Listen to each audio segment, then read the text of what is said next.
Good morning, students.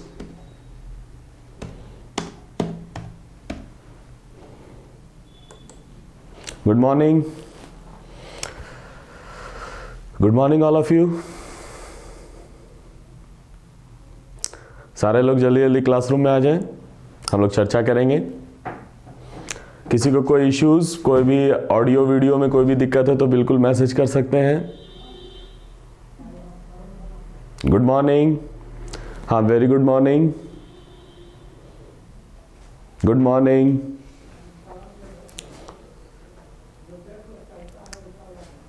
चलिए, तो सब लोग आ गए हैं लगभग। हम लोग जल्दी से स्टार्ट करेंगे क्लास।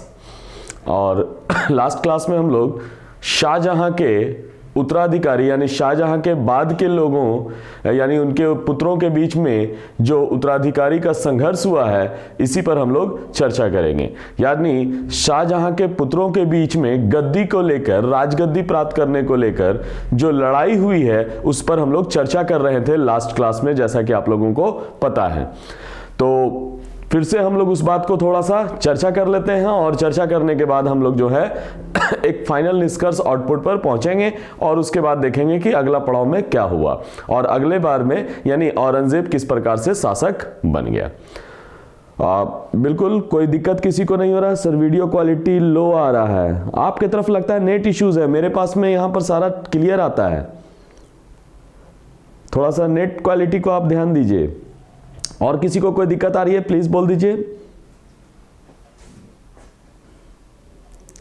एनी प्रॉब्लम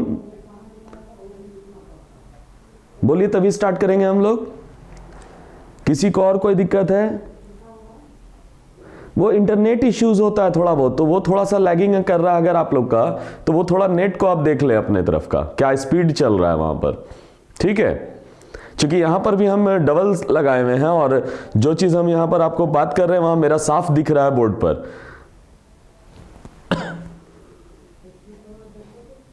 विकास कुमार, क्वालिटी बहुत कम आ रहा है, बोर्ड चमकता है। अच्छा, और कोई इश्यूज? बोलिए बोलिए, पहले प्रॉब्लम सॉल्व करते हैं तभी आगे बढ़ेंगे। और किन्हीं को कोई इश्यूज? हाँ, गुड मॉर्निंग।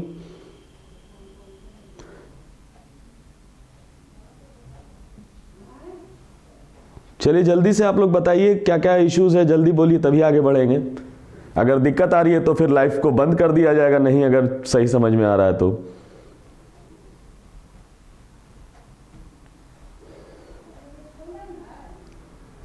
थोड़ा बहुत तो इश्यूज होगा, चूंकि हर एरिया में इंटरनेट का अलग अलग है ये है।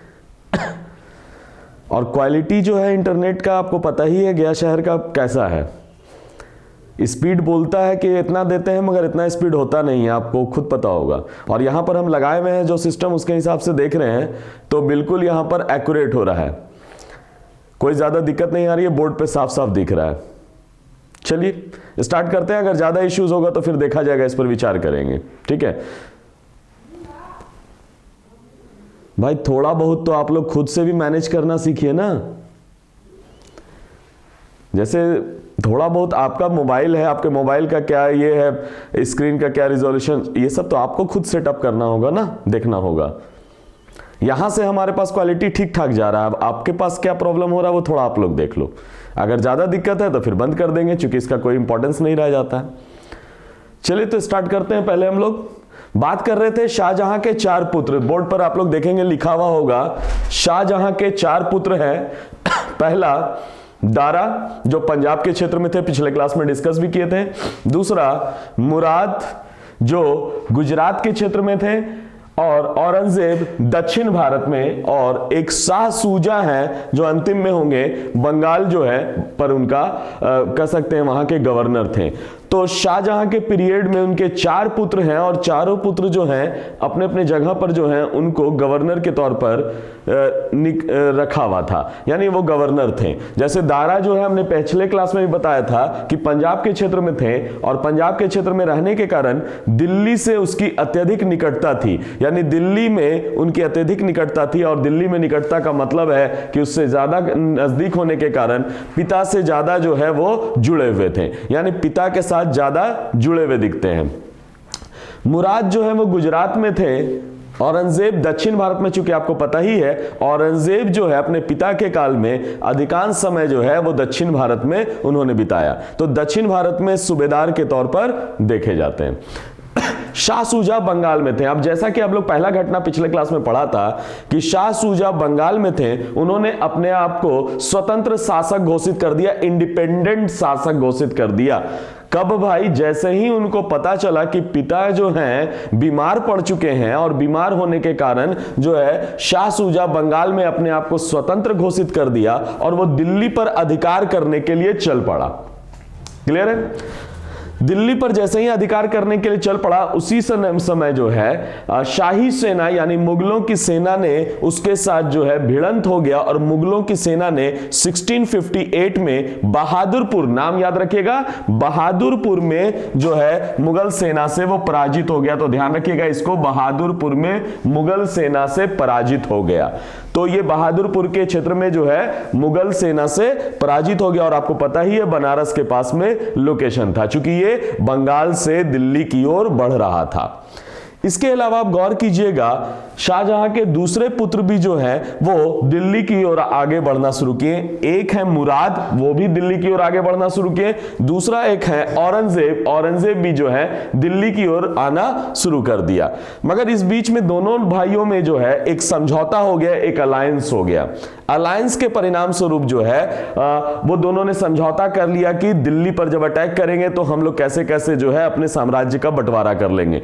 मगर इसी बीच में जो है मुगल सेना जो है उनको अटैक कर दिया और मुगल सेना का नेतृत्व कर रहे थे जोधपुर के राजा जसवंत सिंह और कासिम खां। जोधपुर के राजा जसवंत सिंह और कासिम खां जो है एक लड़ाई का, यानी कहने का मतलब मुगल सेना को लीड कर रहे थे और मुगल सेना को लीड करने के कारण जो है औरंगजेब और मुराद के जो ज्वाइंट सेना है उनके बीच में एक भिड़ंत हुआ, लड़ाई हुआ और उस लड़ाई को कहते हैं धर्मत की लड़ाई 1658 में VVVI। तो धर्मत की लड़ाई किसके किसके बीच हुआ, एक बार फिर से हम लोग रिकॉल कर लेते हैं। तो धर्मत की लड़ाई जो है मुराद औरंगजेब एक गुट में है, एक ग्रुप में है और उनके और शाही सेना यानी मुगल सेना के बीच में लड़ाई हुआ, जिसको हम लोग धर्मत का लड़ाई कहते हैं 1658 में। जो मुगल सेना है उसका नेतृत्व कर रहे थे जोधपुर के राजा हैं जसवंत सिंह और साथ में उनका सहयोग कर रहे थे, सपोर्ट कर रहे थे, जिनका नाम है कासिम खां। यहां तक तो घटनाक्रम हम लोग पिछले क्लास में पढ़ चुके थे। अब गौर कीजिएगा, कालांतर में जो है दारा जो पंजाब के क्षेत्र में था, दारा और औरंगजेब के बीच में एक लड़ाई होती है जिसको कहते हैं सामूगढ़ का लड़ाई। तो सामूगढ़ की लड़ाई में दारा जो है, दारा शिकोह जिसका नाम है, वो पराजित हो गया। यानी सामूगढ़ की लड़ाई में दारा शिकोह जो है वो डिफीट हो गया, पराजित हो गया। क्लियर हो गया इंपॉर्टेंट बात। अब गौर कीजिएगा, पराजित होने के बाद औरंगजेब ने मुराद को भी कैद कर लिया। यानी जब डिफीट हो गया, डिफीट होने के बाद औरंगजेब ने मुराद को भी कैद कर लिया और दिल्ली पर कब्जा कर लिया। और माना जाता है कि इसके बाद ही जो है औरंगजेब ने दिल्ली की गद्दी को पर प्राप्त किया और पहली बार जो है राज्य अभिषेक करवाया, मींस राजा अपनी गद्दी पर बैठ गया। तो इस प्रकार से कहा जा सकता है कि ये सामूगढ़ की लड़ाई जो है अपने आप में इंपॉर्टेंट है, क्योंकि इस लड़ाई में चूंकि दारा जो है प्रमुख किरदार माना जाता है, प्रमुख जो है माना जाता है, दिल्ली और पंजाब के क्षेत्र पर उसकी पकड़ थी। चूंकि आपको शायद याद होगा पिछले क्लास में हमने डिस्कस भी किया था कि पिता के एब्सेंस में राजकाज टोटल चलाने का जो अधिकार दिया गया था वो किसको दिया गया था, तो दारा शिकोह को ही दिया गया था राजकाज चलाने का। यानी पिता के एब्सेंस में राजकाज चलाने का जो अधिकार है वो दारा शिकोह को दिया गया था और दारा शिकोह ही दिल्ली पर जो है उस समय शासन चला रहा था। तो दारा शिकोह और औरंगजेब के बीच में लड़ाई होती है जिसको सामूगढ़ की लड़ाई कहते हैं और जिसमें दारा जो है पराजित हो गया। इसके बाद औरंगजेब ने जिसके साथ समझौता किया था, किसके साथ समझौता किया था, तो आपको पता होगा मुराद के साथ जो है समझौता किया था, तो मुराद को भी कैद कर लिया। यहां तक ऑलरेडी हम लोग डिस्कस कर लिया। अब क्या हुआ कि अगला जो पड़ाव क्या हुआ कि फिर से दारा और औरंगजेब के बीच अंतिम लड़ाई हुई, जिस लड़ाई को कहते हैं देवराय की लड़ाई 1659 में VVI।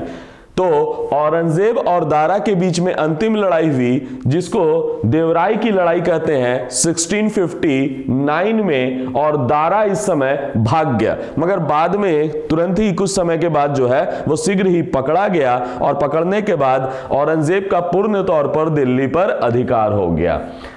दारा का पुत्र है सुलेमान सिको। सुलेमान सिको भी जो है वो भागा वहां से, चूंकि वो भी जो है पिता की ओर से लड़ाई लड़ रहा था, तो सुलेमान सिको भागकर गढ़वाल में शरण लिया। तो सुलेमान सिको भागकर कहां भागकर लिया? गढ़वाल में। गढ़वाल का कुमायूं का क्षेत्र है, गढ़वाल में उसने शरण लिया था, और वहीं पर किसी ने जो है थोड़ा सा पकड़वा दिया इनको, कह सकते हैं। तो गढ़वाल में इनको शरण लिया था, कुछ समय बाद ही पकड़वा दिया गया, और पकड़ने के बाद जो है इसको जहर देकर जो है मार दिया गया। इसको औरंगजेब ने जहर देकर मरवा दिया। बाद में जो है मुराद और दारा को भी, यानी उसी समय मुराद और दारा को भी मृत्यु दंड दे दिया। तो इस प्रकार से उत्तराधिकारी के संघर्ष में अगर देखा जाए तो अधिकांश जितने भी लोग थे उनके चुनौती देने वाले, वो सबको क्या कर दिया गया कि यहां से चुनौती को समाप्त कर दिया गया। अगर देखा जाए तो मुराद को भी मार दिया गया, दारा को भी समाप्त कर दिया गया, और शाह सूजा पहले ही से खजवा के युद्ध में जो है एक तरह से पराजित हो गया था, और फाइनली जो है औरंगजेब ने इसे खजवा के युद्ध में पराजित किया, और इसके बाद ये पूर्वोत्तर के क्षेत्र में नॉर्थ ईस्ट में चला गया, और माना जाता है वहीं पर उसको किसी ने मार दिया या समाप्त हो गया। उसका कोई कहानी यहां पर नहीं है। तो इंपॉर्टेंट बात इतना ही है कि हमको ध्यान रखिएगा, शाहजहां के 4 पुत्र, और चारों पुत्रों के बीच में जो है उत्तराधिकारी का संघर्ष हुआ। आप बोर्ड पर से नोट कर सकते हैं, कोई भी यहां पर इश्यूज है तो हमसे क्वेश्चन पूछ लीजिए। शाहजहां के 4 पुत्र हैं, और चारों पुत्रों के बीच में आपस में संघर्ष हुआ, जिसमें औरंगजेब अंततः जो है दिल्ली पर शासन स्थापित किया, दिल्ली का शासक नियुक्त हुआ। कोई प्रॉब्लम, एनी क्वेश्चंस, बिल्कुल आप यहां पर क्वेश्चंस पूछ सकते हैं। बोर्ड को देख लीजिए, नोट कर लीजिए, नहीं तो आगे पड़ाव पे हम लोग चलेंगे। इस प्रकार से अब कोई भी चुनौती, कोई भी उसका चैलेंज नहीं बच गया था। अब सारे चैलेंजेस वहां पर समाप्त हो गए। क्लियर है? तो अगले पड़ाव में हम आते हैं। अगला पड़ाव है कि शाहजहां के काल में कुछ विदेशी यात्री भी आए। चूंकि अब यहां पर तो हमने उत्तराधिकारी का संघर्ष जो है समाप्त हुआ, उत्तराधिकारी का जो लड़ाई था वो खत्म हुआ, और समाप्त होने के बाद जो है अगला शासक जो बना वो औरंगजेब बना। तो औरंगजेब को शुरू करने से पहले शाहजहां का अंतिम पीरियड को हम लोग देख लेते हैं कि उनके लास्ट पीरियड में क्या क्या हुआ है, अंतिम पीरियड में किस किस तरह का घटना देखने को मिलता है। तो इसको तो पहले आप नोट कर लीजिए बढ़िया से, कहीं पर कोई दिक्कत है तो प्रॉब्लम पूछ लीजिए हमसे, देन हम लोग आगे बढ़ेंगे। और शाहजहां के पीरियड में कुछ विदेशी यात्री आए थे, कुछ बाहर के लोग आए थे, उनके बारे में चर्चा करेंगे। एनीवन? Any questions? चलिए कोई बात नहीं, हम लोग बोर्ड इरेज कर रहे हैं, अगर नोट कर लिया हो तो ठीक है। बिल्कुल लास्ट युद्ध जो है हम लोग देख लेंगे। लास्ट युद्ध जो है यहां पर ध्यान रखिएगा, फाइनली जो है अंतिम युद्ध जो हुआ, जिसको देवराई की लड़ाई कहते हैं, जो औरंगजेब और दारा के बीच में हुआ। दारा भाग गया और मुराद और दारा को उसके बाद जो है मृत्यु दंड दे दिया गया। तो ये अंतिम लड़ाई है, आखिरी लड़ाई है। तो औरंगजेब और दारा के बीच में अंतिम लड़ाई लड़ी गई, जिसको देवराई की लड़ाई कहते हैं। एनीवन? चलिए नोट कर लिया होगा उम्मीद करते हैं। तो हम लोग आगे बढ़ते हैं। ठीक है, बिल्कुल।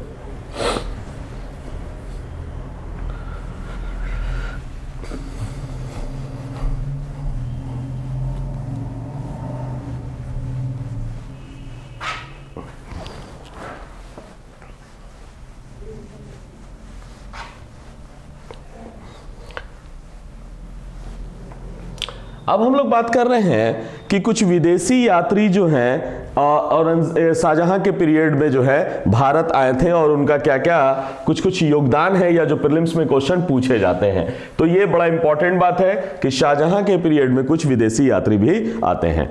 तो सबसे पहले बात ध्यान रखिएगा, जीन बैप्टिस्ट ट्रेविनियर। ट्रेविनियर जो है वो फ्रांसीसी व्यक्ति था, फ्रांस से जो है भारत की ओर आया था। एक जौहरी था और शाहजहां के शासनकाल में विदेशी यात्री आए थे। तो हेडिंग बनाएंगे शाहजहां के काल में विदेशी यात्री। शाहजहां का पीरियड है और इस काल में विदेशी यात्री, यानी शाहजहां के पीरियड में कौन कौन से विदेशी यात्री आए इनको हम लोग देखेंगे। सबसे पहले हम लोग कह रहे हैं बैप्टिस्ट ट्रेवेनियर। बैप्टिस्ट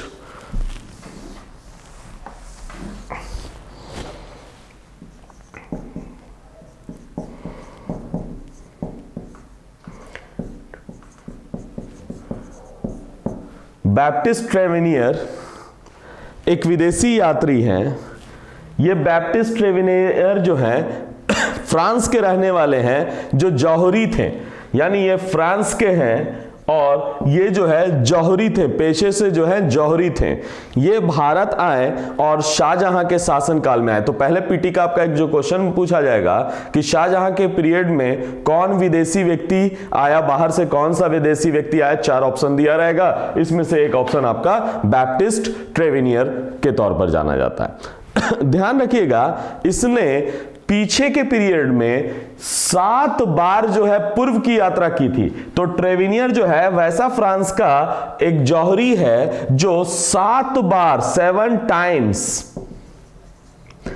पूर्व यानी ईस्ट की यात्रा की थी, पूर्व की ओर यात्रा की थी, पूर्व की यात्रा की थी, यानी पूर्व के क्षेत्र में यात्रा इसने किया था 7 बार 7 टाइम्स, और जिसमें से 6 बार भारत आया था। 6 टाइम्स जो है वो इंडिया आया था, भारत आया था। तो बड़ा इंपॉर्टेंट बात है कि शाहजहां के पीरियड में एक विदेशी है यात्री जिसका नाम है बैप्टिस्ट ट्रेवेनियर, वो भारत आगमन हुआ था। दूसरा इंपॉर्टेंट बात, दूसरा यात्री के तौर पर अगर देखा जाए तो अगला यात्री है Francis Bernier. Francis Bernier, Francis Bernier दूसरा विदेशी यात्री के तौर पर इसको जाना जाता है। जौहरी मतलब होता है जो सोना वोना का काम काज करता है, जो गोल्ड से संबंधित जो वर्क करता है, रत्न का काम करता है, उसको कहते हैं हम लोग जौहरी, जो हीरा जेवरात का काम करता है। ठीक है, तो हम लोग फ्रांसिस बर्नियर जो है एक फ्रांसीसी चिकित्सक था। ये डॉक्टर था पेशा से, चिकित्सक था। ये भी फ्रांस का था, फ्रांस का एक चिकित्सक था फ्रांसिस बर्नियर, जो भारत आया था, हिंदुस्तान आया था। और जिस समय आया था उस समय हिंदुस्तान में यानी भारत में जो है उत्तराधिकारी का लड़ाई चल रहा था, वीवीआई। तो क्वेश्चन आपसे पूछेगा कि उत्तराधिकारी का जो लड़ाई चल रहा था, उस लड़ाई के समय कौन सा विदेशी यात्री आया था? तो उत्तराधिकार का की लड़ाई चल रही थी, यानी इस समय फ्रांसिस बर्नियर चिकित्सक था पेशे से, और ये आदमी जब भारत आया था तो भारत आगमन के दौरान जो है इस समय उत्तराधिकारी की लड़ाई चल रही थी, यानी उत्तराधिकारी की लड़ाई यहां पर चल रही थी। कब? तो फ्रांसिस बर्नियर के भारत आगमन के समय। अब गौर कीजिएगा, ये दोनों फ्रेंच थे। अब इतालवी के बारे में बात करें, पीटर मूडी अगला व्यक्ति है। पीटर मूडी ये इटली का था। पीटर मूडी जो है इतालवी था, इटली का था, और ये भी भारत आया था। इसके साथ साथ निकोलो मनुची,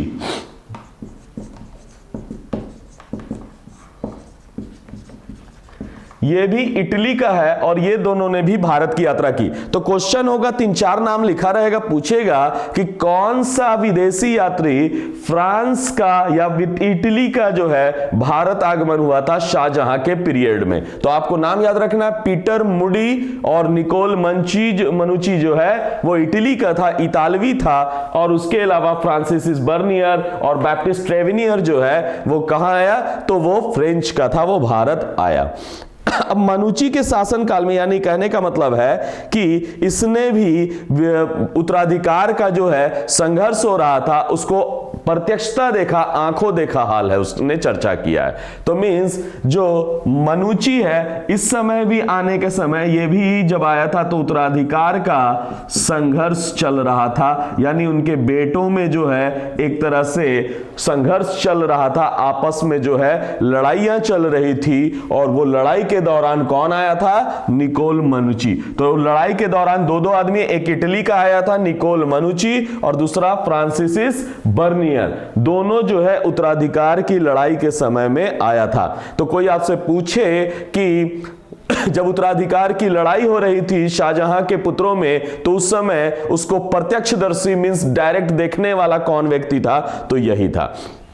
अब गौर कीजिएगा, मनुची जो है स्टोरियो डी मोगोर, मनुची जो है इसने एक पुस्तक लिखा है, एक सुंदर चित्रण किया है, स्टोरियो डी मोगोर।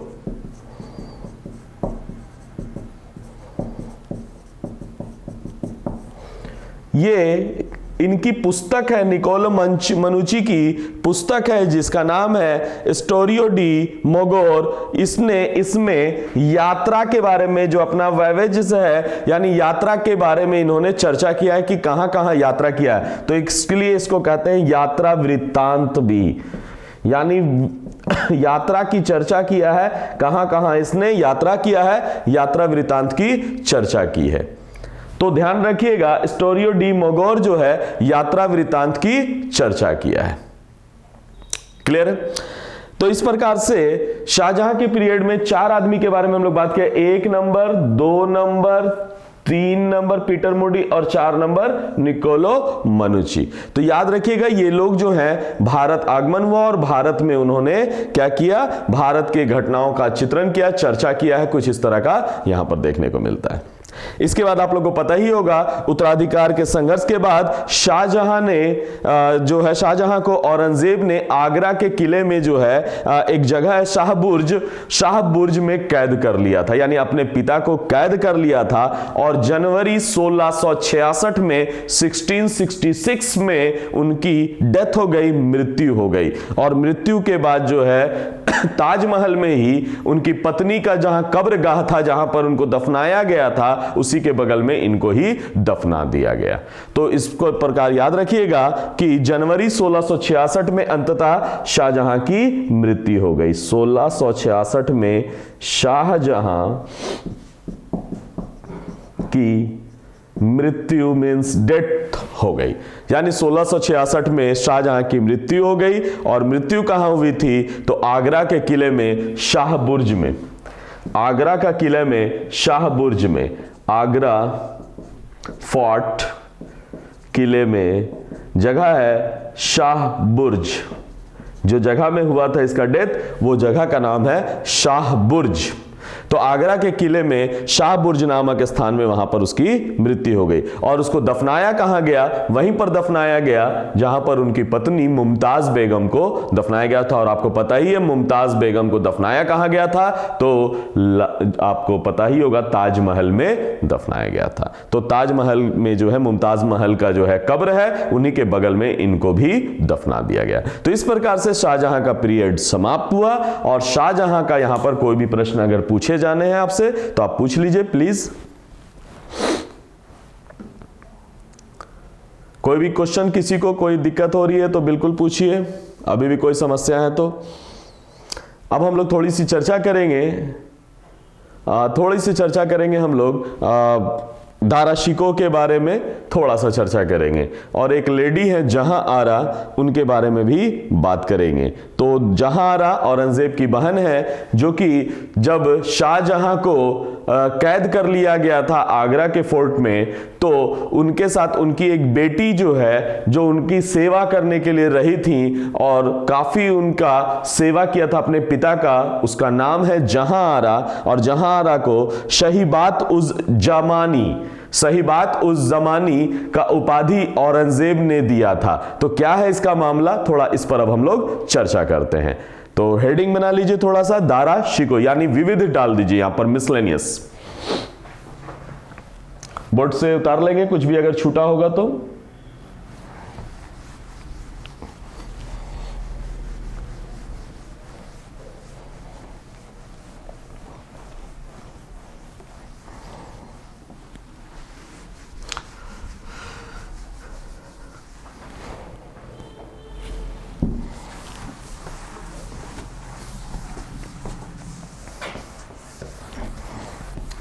और थोड़ा बहुत अगर इश्यूज होता है तो थोड़ा बहुत आप मैनेज भी करना सीखें, क्योंकि जैसे ही खुलेगा फिर जो भी दिक्कत होगी हमसे आप पूछ सकते हैं, सारे प्रश्नों का हम जवाब दे सकते हैं। तो आप घबराने की ज़रूरत नहीं है। अगर कोई चीज़ मान लीजिए ऑनलाइन में लाइव में नहीं समझ में आता, मगर क्लास करते रहेंगे, अगर कोई चीज़ समझ में नहीं आता है तो जब खुलेगा, चूंकि पूरा बैच को हम एक साथ लेके चल रहे हैं, कोशिश कर रहे हैं, तो ये चीज़ को हम लोग फिर से एक क्रैश टाइप से हल्का सा रिपीट कर सकते हैं अगर कोई भी इश्यूज होगा तो। अगर इश्यूज नहीं होगा तो फिर हम लोग आगे बढ़ जाएंगे। तो ये ध्यान रखिएगा कि जो क्लास चल रहा है आपका, अगर कुछ भी प्रॉब्लम होता है, अगर इनकेस नहीं समझ में आता है, चूंकि हम लोग बात कर रहे हैं वर्चुअली, तो इसका मतलब है उसको हम लोग दूर कर लेंगे, थोड़ा सा शॉर्ट आउट कर लेंगे, क्योंकि पूरा बैच इसीलिए हमने कनेक्ट करने का कोशिश किया, हालांकि पूरे बैच अभी तक कनेक्ट नहीं हुए हैं। तो ध्यान रखिएगा, रिकॉर्डेड वीडियो आज ही तक का आपको साथ में दिया जाएगा। अगले बार से लाइव नहीं रहेंगे तो क्लास का मतलब गोल हो गया आपका। आप पढ़िए मत पढ़िए वो आपका मामला है, ठीक है। तो ध्यान रखिएगा, आज तक का आपको जो वीडियो है वो रिकॉर्डेड भी साथ में मिल जाएगा कुछ देर बाद। और अगर बाद में यानी नेक्स्ट क्लास से जब हम लोग चर्चा करेंगे तो वहां पर अगर आप क्लास को लैप्स करेंगे, छोड़ देंगे कि चलो सुबह कौन पढ़ता है, तो फिर उसका रिकॉर्डेड वीडियो भी हम नहीं देंगे आपको, क्योंकि जो क्लास करेंगे उन्हीं को सारा चीज उपलब्ध देंगे। यानी जो क्लास करेंगे उनको देंगे, बाकी को म्यूट कर देंगे हम लोग, ठीक है। तो ध्यान रखिएगा, नेक्स्ट क्लास से जो लोग आज उपलब्ध नहीं है क्लास में, अगले क्लास में उन्हीं को सारा चीज वीडियो या जो भी लाइव का दोनों का रिकॉर्डिंग जो उन्हीं को मिलेगा, जो लोग क्लास कर रहे हैं। जो नहीं कर रहे हैं उनको नहीं मिलेगा, उनको क्लोज कर देंगे हम लोग यहां से। ध्यान रखिएगा, क्योंकि उपस्थिति बहुत कम है आप लोगों की। चलिए तो बात करते हैं, और जो दिक्कत होगी हम लोग उसको सॉल्व करेंगे। हम बार बार कह रहे हैं कि इसको दिक्कत अगर होती है, इनकेस थोड़ी सी वीडियो कहीं पर दिक्कत, किसी को ऑडियो का प्रॉब्लम, तो बिल्कुल उस चीज को शॉर्ट आउट करेंगे। जब खुलेगा, और हमको लगता है फरवरी में खुल जाएगा, तो फिर हम लोग उसको कैरी ऑन कर देंगे, हल्का सा एक चेंज कर देंगे, थोड़ा सा बात कर लेंगे, फिर से डिस्कस कर लेंगे अगर कहीं पर इश्यूज होगा तो, और नहीं होगा तो कोई बात नहीं, अच्छी बात है। तो चलिए हम लोग बात कर रहे हैं दारा शिकोह के बारे में। नाम तो सुने ही अभी हम लोग, शाहजहां का पुत्र है दारा शिकोह। क्यों इनको अलग से लिखा, कुछ तो रीजन होगा। रीजन क्या है, इस पर हम लोग बात करते हैं। सबसे बड़ा चीज है, शाहजहां का सबसे बड़ा बेटा है, और शाहजहां का बड़ा बेटा के साथ साथ आप गौर कीजिएगा बड़ा प्रिय पुत्र भी है। जानते हैं कि कोई कोई पुत्र जो है वो पिता से जो है बड़ा नजदीकी होता है उनका, और काफी वो फेवरेट हो जाते हैं। तो सबसे बड़ा और प्रिय पुत्र है शाहजहां का, सबसे बड़ा एवं प्रिय पुत्र था। प्रिय मीन्स फेवरेट मानिए एक तरह से, है ना। और इसको बहादुर के नाम से पुकारता था। बहादुर, इसको बहादुर नाम से पुकारता था। जैसे निकनेम होता है किसी को, है ना, किसी का कोई नाम से पुकारा जाता है, तो वही यहां पर है। खैर इससे कोई लेना देना नहीं है। दारा शिकोह जो है शाह बुलंद इकबाल की उपाधि प्राप्त की थी। शाह ए बुलंद इकबाल की उपाधि प्राप्त की थी। ध्यान रखिएगा, शाह बुलंद इकबाल का उपाधि मींस टाइटल इसने लगा रखा था, उपाधि जो है इन्होंने प्राप्त किया था, शाह बुलंद इकबाल। गौर कीजिएगा, ये आदमी जो है बड़ा लिबरल था, कह सकते हैं रिलीजियस भी था ये आदमी। और गौर कीजिएगा, ये कादरी सिलसिले का अनुयायी था। ये कादरी सिलसिला क्या होता है, अब इस पर बात करते हैं हम लोग। कादरी, ये क्वेश्चन आया हुआ इसीलिए हम लोग इस पर चर्चा किया, सिलसिले से संबंधित था। ये कादरी सिलसिला क्या है एक्चुअल में, जब हम लोग पढ़ेंगे आगे, अगला जो टॉपिक होगा हम लोग का सूफी संत। सूफी संत जो है हमारे देश में कुछ ऐसे लिबरल लोग थे, सूफी यानी सफा शब्द से बना है, जो ऊनी वस्त्र धारण किया करते थे और जो गॉड से डायरेक्ट कनेक्ट रहते थे और गॉड की साथ में आम जनता की सेवा भी करते थे। गॉड के साथ कनेक्ट है, गॉड की इच्छा से वो जो है आम लोगों की सेवा करते थे। और भारत में कई सूफी संत हुए हैं, जैसा कि भारत में जैसे दिल्ली सल्तनत में कुछ विदेशी आक्रांता अटैकर्स जब इंडिया आए तो उनके साथ साथ कुछ सूफी संत भी आए थे। शायद याद होगा पीछे हम लोग कुतुब मीनार जब पढ़ रहे थे तो हम लोग बात भी किया होगा, कुतुबुद्दीन बख्तियार काकी एक सूफी थे। तो उसी तरह से ये आदमी भी, दारा शिको भी सूफी संतों के साथ में रहा करता था। जो भी इस तरह के संत लोग हुआ करते थे उनके सहयोग में रहता था। और ये भी जो है कादरी सूफी, कादरी एक सिलसिला है, यानी हमारे देश में कोई एक सिलसिला चला, यानी कहने का मतलब है कि उनके फॉलोअर्स का जो है पीढ़ी दर पीढ़ी जो है कैरी ऑन हुआ, तो वो एक सिलसिले के तौर पर जाना जाता है। जैसे हमारे यहां चिश्तिया सिलसिला, सत्तारी सिलसिला, तो ये सिलसिला है, यानी चिश्तिया जैसे कहने का मतलब सलीमुद्दीन चिश्ती, तो एक चिश्तिया संप्रदाय से संबंधित हो गए। तो उसी प्रकार से एक सिलसिला है जिसको कहते हैं कादरी सिलसिला। क्लियर हो गया? तो सूफी जो है कादरी सिलसिला से संबंधित हैं। और गौर कीजिएगा ये मुल्ला शाह बदाख्शी का शिष्य था। मुल्ला शाह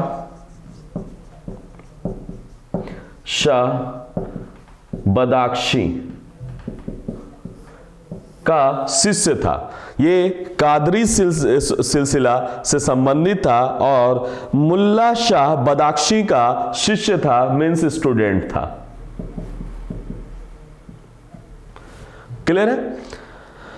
अब ध्यान रखिएगा दूसरा इंपॉर्टेंट बात कि इसने पंडित जगन्नाथ ने अपने साहित्यों में दारा की काफी प्रशंसा की, चूंकि ये एक लिबरल आदमी था और हिंदू मुस्लिम जो है उसके बीच में एक कह सकते हैं कि समन्वय मींस कोऑर्डिनेशन बनाने का कोशिश करता था। इसीलिए पंडित जगन्नाथ की जो साहित्य है, लिटरेचर है, उसमें इनकी प्रशंसा की गई है। तो पंडित जगन्नाथ के साहित्यों में, साहित्य मतलब लिटरेचर में इसकी प्रशंसा की गई है। यानी पंडित जगन्नाथ के जो साहित्य है उस साहित्य में इनकी प्रशंसा यहां पर की गई है, प्रशंसा की जाती है। अब दूसरा इंपॉर्टेंट बात है, अब गौर कीजिएगा, इसने सफीनतुल औलिया जिसमें सूफी संत की जीवनी और विचारों का संग्रह किया है, इसने लिखा है VVVI, सफीनत उल औलिया। सफीनत उल औलिया, सफीनत उल औलिया जो है सूफी संतों की जीवनी यानी उनकी बायोग्राफी और उनके विचारों का संग्रह है, एक इसकी रचना है। किसकी रचना है, किसका कृति है, किसकी लिखी हुई है? दारा शिको ने एक रचना किया है, रचनाएं हैं, और वो रचना जो है कौन है? सफीनत उल औलिया, सफीनत उल औलिया, जिसमें सूफी संत की जीवनी लिखी हुई है, सूफी संत की जीवनी प्लस साथ में उनके विचारों का कलेक्शन है, उनके थॉट्स, उनके विचारों का संग्रह है, कलेक्शन है सफीनत उल औलिया में। क्लियर है? तो VVI याद रखिएगा, किनका है सफीनत उल औलिया? तो दारा शिको की रचना है। PT के पॉइंट ऑफ व्यू से ये सब पॉइंट ज्यादा याद रखिएगा। अब गौर कीजिएगा, मियां मीर और मुल्ला शाह बदाख्शी, देखिएगा मुल्ला शाह बदाख्शी और एक और है मियां मीर प्लस मुल्ला शाह बदाख्शी, इनके बारे में भी इस किताब में चर्चा है। अपने गुरुजी की भी चर्चा इसमें की गई है, साथ में मियां मीर की भी चर्चा की गई है। तो बड़ा इंपॉर्टेंट आदमी है और इसी कारण से ये काफी पॉपुलर भी है और माना जाता है कि कह सकते हैं मुगलों के परिवार में एक सूफी संत के निकट आदमी था, बड़ा लिबरल टाइप का आदमी था और जिसका नाम है दारा शिको। काफी पॉपुलर है, अच्छा इंसान के तौर पर जाना जाता है। इसके अलावा इसने हिंदू मुस्लिम धार्मिक दार्शनिक विचारों का इसने कोऑर्डिनेशन भी किया, इसलिए नज्म उल बहरीन, नज्म उल बहरीन, नज्म उल बहरीन, नज्म उल बहरीन, नज्म उल बहरीन, इसका मतलब होता है कि दो समुद्रों का मिलन, और दो समुद्र का मिलन का मतलब होता है हिंदू मुस्लिम दार्शनिक विचारों का समन्वय। तो इसमें लिखा हुआ क्या है? दो समुद्रों का मिलन, और इसका अर्थ होता है, आप कॉपी पर अपने से लिख सकते हैं, इसका अर्थ होता है दो समुद्रों का मिलन का अर्थ होता है हिंदू मुस्लिम दार्शनिक फिलॉसफिकल यानी विचारों का समन्वय, समन्वय कहने का मतलब कोऑर्डिनेशन, यानी हिंदू मुस्लिम विचारों का समन्वय मींस कोऑर्डिनेशन स्थापित करने वाला ये बात कहा गया है। इसके लिए गौर कीजिएगा, योग वशिष्ठ और भगवत गीता का भी अनुवाद हुआ था इन्हीं की देखरेख में। बहुत इंपॉर्टेंट बात है, योग वशिष्ठ दारा शिकोह के काल में ही योग वशिष्ठ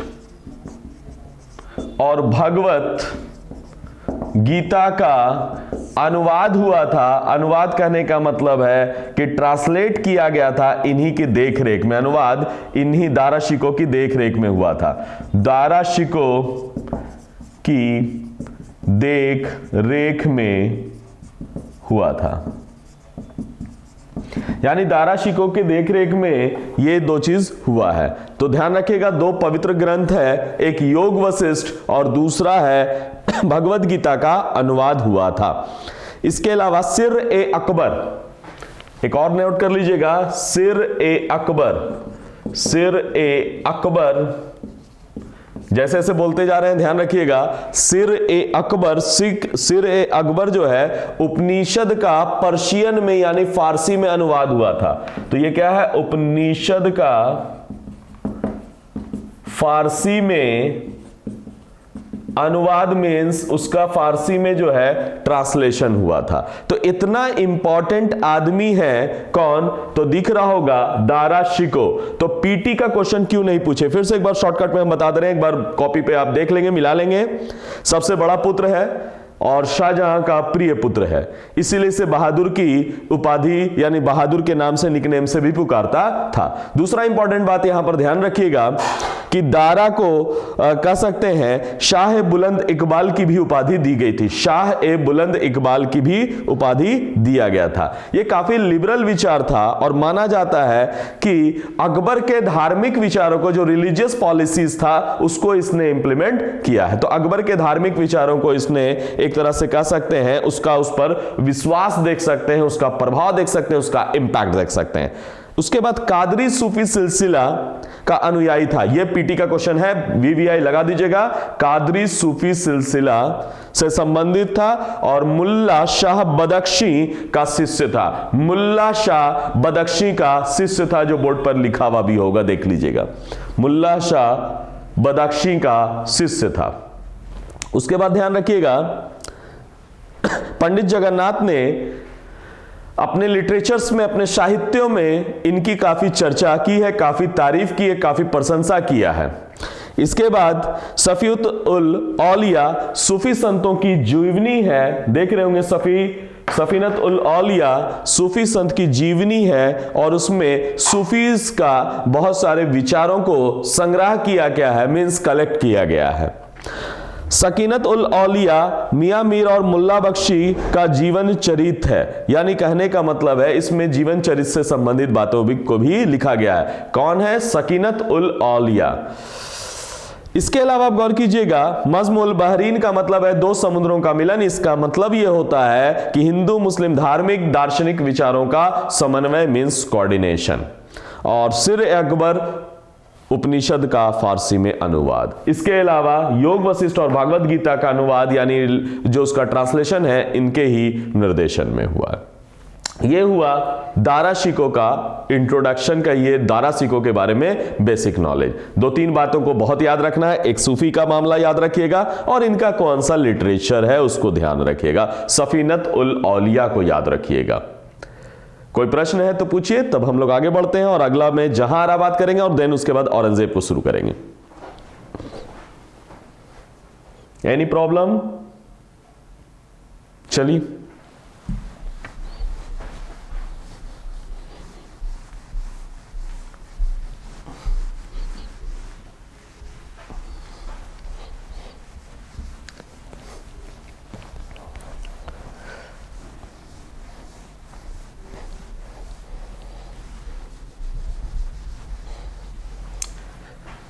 चलिए, तो हम लोग बात कर रहे हैं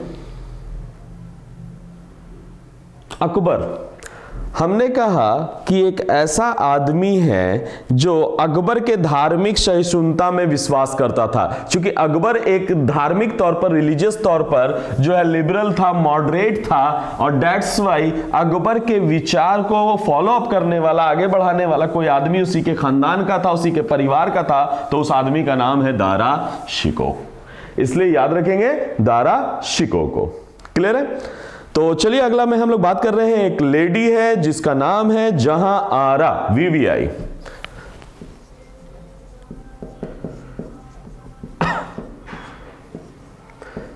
सबसे पहला तो आपको पता ही है, शाहजहां की पुत्री है। और हमने अभी जैसा कि बताया था कि जब शाहजहां को कैद किया गया था आगरा के किले में, तो किले में कैद करने के दौरान उनकी जो पुत्री है उन्होंने इनको सपोर्ट किया था, सहायता दिया था। क्लियर हो गया? अब दूसरा इंपॉर्टेंट बात यहां पर ध्यान रखिएगा, शाहजहां की विदुषी पुत्री थी ये। विदुषी कहने का मतलब है इंटेलेक्ट। ये इंटेलेक्ट थी, काफी टैलेंटेड थी, इंटेलेक्ट थी। विदुषी महिला के तौर पर जानी जाती है, पढ़ी लिखी महिला के तौर पर जानी जाती हैं। तो विदुषी महिला के तौर पर जानी जाती हैं, या कह सकते हैं शाहजहां की विदुषी पुत्री के तौर पर जानी जाती हैं। गौर कीजिएगा, जब उत्तराधिकारी का युद्ध हो रहा था तो ये दारा शिकोह का समर्थन करती हैं। उत्तराधिकारी के युद्ध में यानी जो लड़ाई हो रही थी में दारा शिकोह का समर्थन कर रही थी। समर्थन मीन्स सपोर्ट कर रही थी। दारा शिकोह का समर्थन कर रही थी। औरंगजेब ने इसे भी गिरफ्तार करवा लिया गया था, जैसा कि हम लोग को पता है। और दूसरा इंपॉर्टेंट बात है, ये आजीवन अविवाहित थी।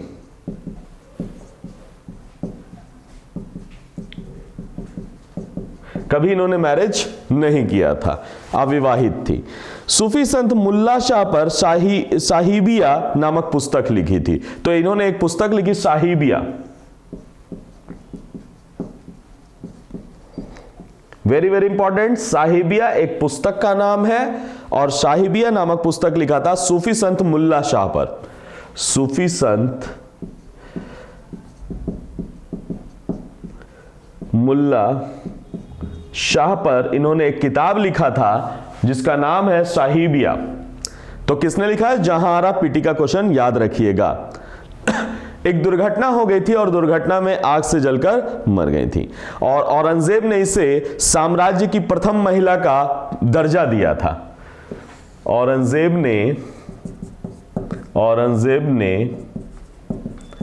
इसे समकालीन महिला यानी साम्राज्य की प्रथम महिला का दर्जा दिया था। यानी इसके जो साम्राज्य का क्षेत्र है, साम्राज्य की प्रथम महिला का दर्जा मीन्स स्टेटस दिया था। क्लियर है? और इसीलिए आप गौर कीजिएगा, एक उपाधि है सही बात उज जमानी। सही बात उज जमानी, ये इनको उपाधि औरंगजेब ने दिया था। उपाधि मीन्स टाइटल जो है किसने दिया था? तो औरंगजेब ने दिया था। नाम है शाहीबात उज जमानी। शाहीबात उज जमानी। बोर्ड विजिबल नहीं है, बोर्ड नहीं दिख रहा आपको? अच्छा ठीक है, देखते हैं हम इसको, इश्यूज को ठीक करते हैं। नेक्स्ट क्लास से इश्यूज बहुत सारा सॉल्व हो जाएगा आपका। कुछ और टेक्निकल चेंजेस कर रहे हैं, मगर फिर भी थोड़ा बहुत जो आप सुनाई दे रहा है उसको नोट करके लिख लें। जो भी दिक्कत हो रही है इसे देख लीजिए बोर्ड को फिर से एक बार। कोई इश्यूज आ रहा है देख लीजिए। थोड़ा बहुत लैग अगर कर रहा है तो वो इंटरनेट इश्यूज भी हो सकता है, देख लीजिए।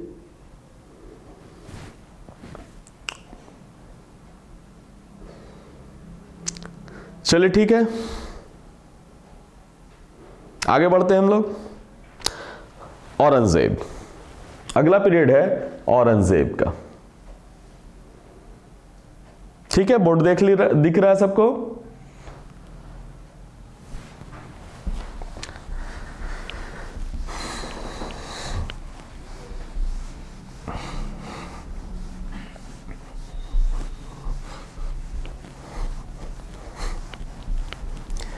बैड वेदर के कारण भी थोड़ा बहुत प्रॉब्लम हो सकता है, क्योंकि इंटरनेट इश्यूज कहीं कहीं पर बहुत ज़्यादा लैग करते रहता है। चलिए, तो हम लोग बात कर रहे हैं औरंगजेब के बारे में, थोड़ा सा इंट्रोडक्शन औरंगजेब का। सबसे पहला बात औरंगजेब के बारे में, औरंगजेब का पीरियड है 1658 से 1707। औरंगजेब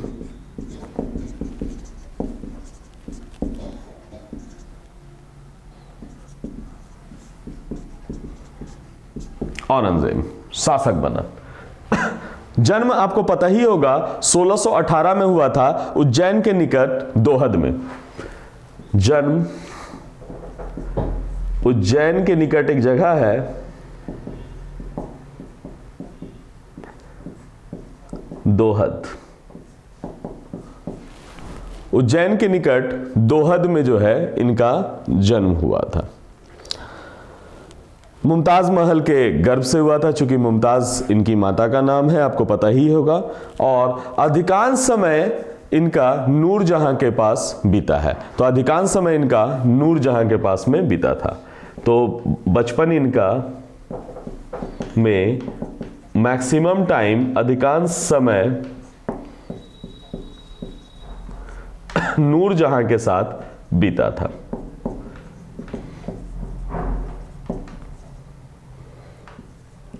व्यतीत किया,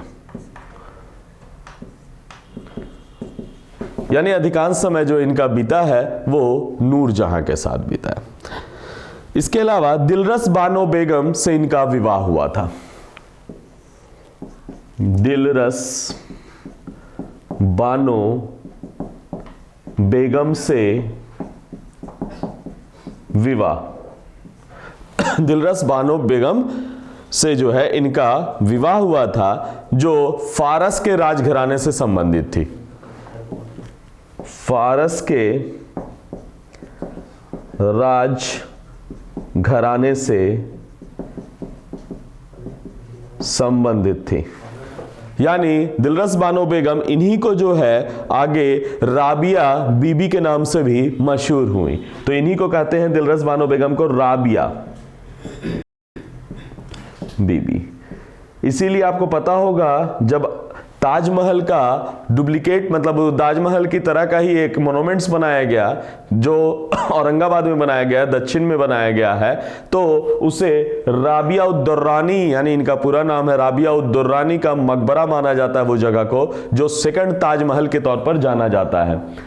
और ध्यान रखिएगा ये बीबी का मकबरा के नाम से भी मशहूर है। तो ये बड़ा पॉपुलर है और कई बार क्वेश्चंस पूछे गए हैं, और शायद पता भी होगा आप लोगों को, केबीसी में भी पूछे गए हैं ये क्वेश्चन। तो बीबी का मकबरा सेकंड ताजमहल कहलाता है, जो इनका मकबरा है राबिया उद दुर्रानी। इनको दूसरा नाम इनका जो है, इनका ओरिजिनल नाम दिलरस बानो बेगम है, जो फारस के राजघराने से संबंधित है। और फारस के जो वहां के राजघराने में जो शासक हैं शहनवाज की ये पुत्री थी। क्लियर है? तो अब ध्यान रखिएगा, औरंगजेब की एक पुत्री है जो काफी पॉपुलर है, जिनका नाम है मेहरुन निशा।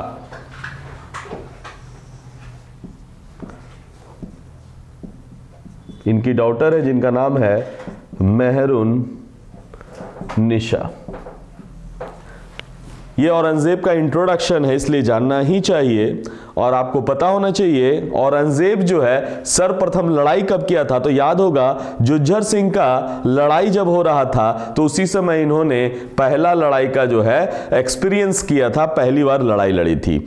और 1636 से 44, उसके बाद 52 और 57 में जो है ये 2 बार, यानी 52 से 57 तक 2 बार दक्षिण के सूबेदार रहे थे, दक्षिण के वो प्रमुख रहे थे, गवर्नर के तौर पर थे। तो कौन कौन पीरियड में? 1636 से 44,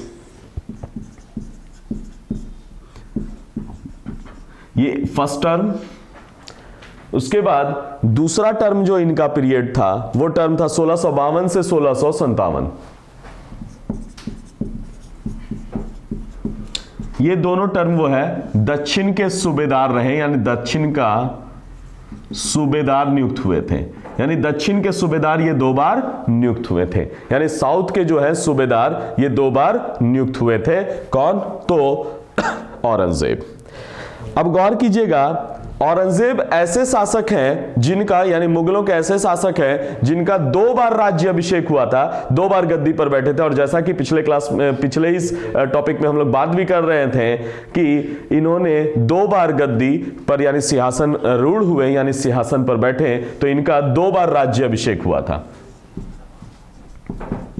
2 बार राज्य अभिषेक, यानी 2 बार गद्दी पर बैठे थे, 2 बार राज्य अभिषेक हुआ था इनका, और 2 बार राज्य अभिषेक होने वाले पहले मुगल शासक हैं, क्योंकि ये मुगल शासक में जनरली ऐसा किसी के साथ नहीं हुआ था। आलमगीर पादशाह गाजी की उपाधि इन्होंने धारण की थी। आलमगीर पादशाह गाजी, और हमने कहा ही था कि पादशाह गाजी को ही आगे चल के ये नाम बदल कर क्या हो गया, तो बादशाह गाजी हो गया, यही नाम बिगड़कर बादशाह शब्द बन गया। तो बादशाह गाजी की उपाधि इन्होंने किया था। औरंगजेब जो है उनका व्यक्तिगत तौर पर काफी जो कह सकते हैं रिलीजियस इन्वॉल्वेशन के कारण, रिलीजियस उनकी क्वालिटीज के कारण, कैरेक्टरिस्टिक के कारण औरंगजेब को जो है जिंदा पीर के नाम से भी जाना जाता है। तो औरंगजेब को एक नाम और हम लोग दे देंगे, जिंदा पीर के तौर पर भी जाना जाता है। जिंदा पीर के नाम से मशहूर है औरंगजेब, जिंदा पीर के नाम से भी जाने जाते हैं। अब गौर कीजिएगा, इसका महत्वपूर्ण अभियान के तौर पर अगर देखा जाए तो दक्षिण भारत में इन्होंने अभियान किया था। और आप गौर कीजिएगा, रीजन है दक्षिण भारत में 1656-57 की जो संधि हुई थी, जो ट्रीटी हुई थी, जो अलायंस बना था, उसका विरोध करना और 1 करोड़ रुपए प्रतिवर्ष ना देना। मींस बीजापुर एक ऐसा राज्य है दक्षिण में जिसने संधि की अवहेलना की थी, संधि को नहीं माना था, और संधि को नहीं मानने के कारण स्वाभाविक है उसकी शर्त को नहीं माना, और 1 करोड़ रुपए उसे देना था, वो 1 करोड़ रुपए वो सालाना नहीं दे रहा था।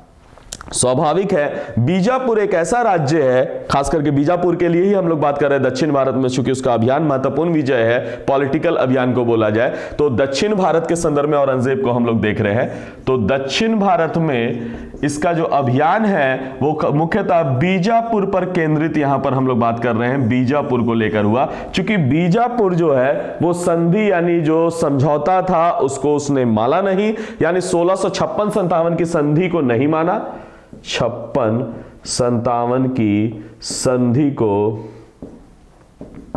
नहीं माना।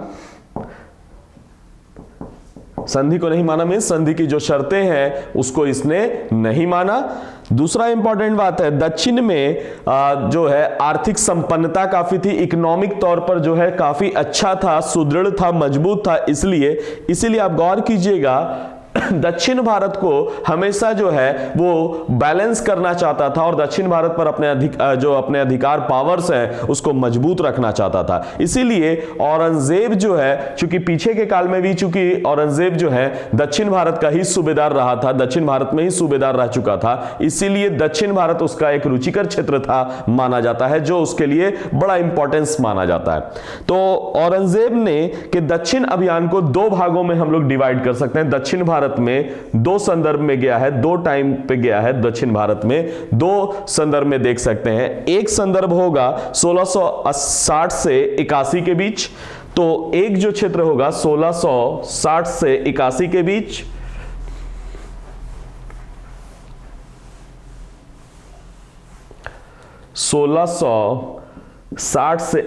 के बीच इनका दक्षिण अभियान। इस पीरियड में जो है उन्होंने दक्षिण अभियान में जो है कई सेनापतियों को दक्षिण भारत में भेजा, यानी अपने कई सेनापतियों को दक्षिण में उन्होंने अभियान करने के लिए, अटैक करने के लिए भेजा। और 1681 के बाद से आफ्टर उन्होंने क्या किया, स्वयं नेतृत्व किया, यानी स्वयं वो दक्षिण भारत गए, स्वयं यानी खुद से दक्षिण भारत वो अटैक किया, मगर 1660 से 81 के बीच में कई लोगों को दक्षिण भारत पे भेजा। और किन किन को भेजा वो क्वेश्चन पूछे जा सकते हैं क्रमवार तरीके से, चूंकि इनके कई सेनापति थे। जैसे शाइस्ता खां, पहले इनको भेजा गया, शाइस्ता खां। उसके बाद शाइस्ता खां के बाद जो क्रम रहा जयसिंह का, जयसिंह के बाद मुअज्जम,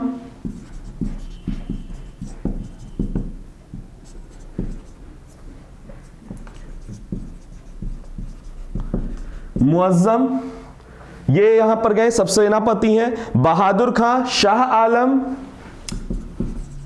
बहादुर खां, उसके बाद शाह आलम, और शाह आलम के बाद से स्वयं औरंगजेब जो है दक्षिण भारत के अटैक का नेतृत्व करना शुरू कर दिया। वो खुद के लीडरशिप में जो है वो आगे गया जाने लगा। तो 1660 से लेके 81 के बीच जो है उसके विभिन्न सेनापतियों के द्वारा दक्षिण भारत में अटैक किया गया, जैसा कि नाम हमने कहा शाइस्ता खां, जयसिंह, मुअज्जम, बहादुर खां और शाह आलम। इसके बाद से 1681 के बाद से वो स्वयं जो है वो अभियान पर जाने लगा। तो इस चीज को हम लोग देखेंगे। इतना दूर में कोई समस्या, कोई क्वेश्चन आ रहा है तो पूछिए, और अगले क्लास से हम लोग पूरा औरंगजेब को कंप्लीट कर लेंगे। औरंगजेब में बीजापुर, गोलकुंडा, इन सब चीजों को हम लोग पूरा डिस्कस कर लेंगे। अटेंडेंस आप लोग ग्रुप में जाकर जो है चैट रूम में जाकर मैसेज कर देंगे, नाम अपना लिख के।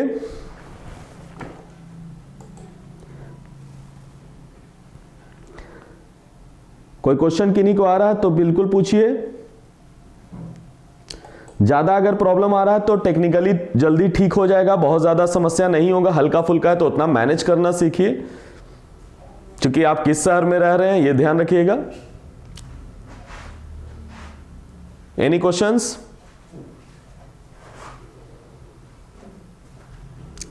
चलिए ठीक है।